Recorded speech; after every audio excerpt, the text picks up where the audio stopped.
ఉమ్మడి పాలమూరు జిల్లాలోని కాంగ్రెస్ పార్టీలో వర్గ విభేదాలు మరోసారి భగ్గుమన్నాయి. పంచాయతీ మున్సిపల్ ఎన్నికల్లో ఈ వర్గ పోరు వల్ల కాంగ్రెస్ పార్టీకి నష్టం వాటిల్లిందని అధిష్టానం భావిస్తోందట. ఉమ్మడి పాలమూరు జిల్లాలో ముఖ్యంగా సంపత్ కుమార్ సరితల తీరుపైన కాంగ్రెస్ అధిష్టానం గుర్రుగా ఉందట. ఇటీవలే నాగర్ కర్నూలు ఎంపీలు మల్లు రవిపైన సంపత్ కుమార్ తీవ్రమైన ఆరోపణలు చేశారు. ఆరోపణలు చేయాల్సిన అవసరం ఎందుకు వచ్చింది? సంపత్ సరితలపైన అధిష్టానం ఎలాంటి యాక్షన్ తీసుకోబోతోంది? వీరిద్దరిపైన కాంగ్రెస్ అధిష్టానం సస్పెన్షన్ వేటు వేయబోతోందా? చూద్దాం. దశాబ్ద కాలం తర్వాత తెలంగాణలో కాంగ్రెస్ అధికారంలోకి వచ్చిన నాటి నుంచే వర్గ విభేదాలు ఆ పార్టీని వెంటాడుతున్నాయి. మంత్రుల పదవుల కేటాయింపు నుంచి మొదలుకొని ఇటీవలే జరిగిన మున్సిపల్ ఎన్నికల వరకు నాయకుల మధ్య వర్గపోరు అధిష్టానం తలలు పట్టుకునేలా చేస్తోంది. అధికారంలో ఉన్న పార్టీ నేతలు సమిష్టితో పనిచేయాల్సింది పోయి బాహాటంగా విమర్శలు చేసుకోవడంతో పార్టీకి నష్టం వాటిల్లుతోంది. దీంతో కాంగ్రెస్ క్రమశిక్షణ కమిటీ చర్యలు తీసుకునేందుకు రెడీ అవుతున్నట్టు వార్తలు వస్తున్నాయి.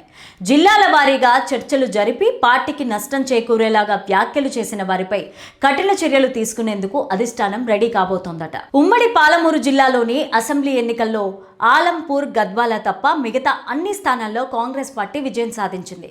గద్వాల్, ఆలంపూర్లో కూడా కాంగ్రెస్ బలాన్ని పెంచుకునేందుకు పలువురు స్థానిక నేతలను పార్టీలోకి ఆహ్వానిస్తూ వస్తోంది. అందులో భాగంగానే గద్వాల్ ఎమ్మెల్యే బండ్ల కృష్ణమోహన్ రెడ్డిని పార్టీలోకి చేర్చుకుంది. బండ్ల రాకను వ్యతిరేకించిన సరిత తిరుపతయ్య పంచాయతీ, మున్సిపల్ ఎన్నికల్లో బండ్ల వర్గానికి వ్యతిరేకంగా పనిచేస్తూ వస్తున్నారు. తాజాగా ఆలంపూర్లో కూడా కాంగ్రెస్ పార్టీలో వర్గ విభేదాలు బగ్గుమన్నాయి.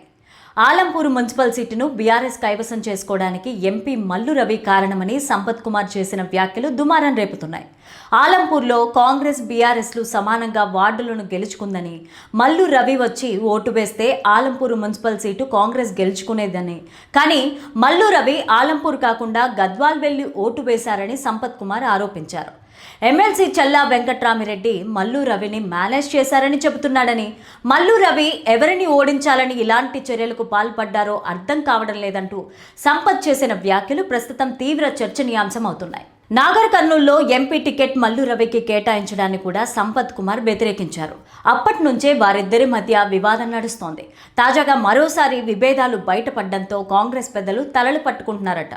సంపత్ కుమార్తో పాటు గద్వాలలో సరిత వర్గం నుంచి కూడా పార్టీకి నష్టం జరుగుతోందని భావించిన కాంగ్రెస్ క్రమశిక్షణ కమిటీ సభ్యులు చర్యలు తీసుకునేందుకు రెడీ అవుతున్నారట. సంపత్ సరితలను విచారణకు పిలిచి పార్టీ ఆదేశాలు పాటించకపోతే సస్పెన్షన్ వేటు వేసేందుకు కూడా సిద్ధంగా ఉన్నారని వార్తలు వినిపిస్తున్నాయి. జగిత్యాలలో సీనియర్ నాయకుడు జీవన్ రెడ్డి కూడా పార్టీ పైన విమర్శలు చేస్తూ వస్తున్నారు. ఇలా పార్టీలోని నేతలే విమర్శలు చేయడం పైన ఢిల్లీ పెద్దలు కూడా గుర్రుగా ఉన్నారని తెలుస్తోంది. అసమ్మతి నేతలతో చర్చలు జరిపి చర్యలు తీసుకోవాలని ఢిల్లీ పెద్దలు ఆదేశాలు జారీ చేశారని కాంగ్రెస్ వర్గాల్లో చర్చ నడుస్తోంది. దీంతో సంపత్ సరితలపైన కాంగ్రెస్ క్రమశిక్షణ కమిటీ ఎలాంటి చర్యలు తీసుకుంటుందో అని ఆసక్తిని రేకెత్తిస్తోంది.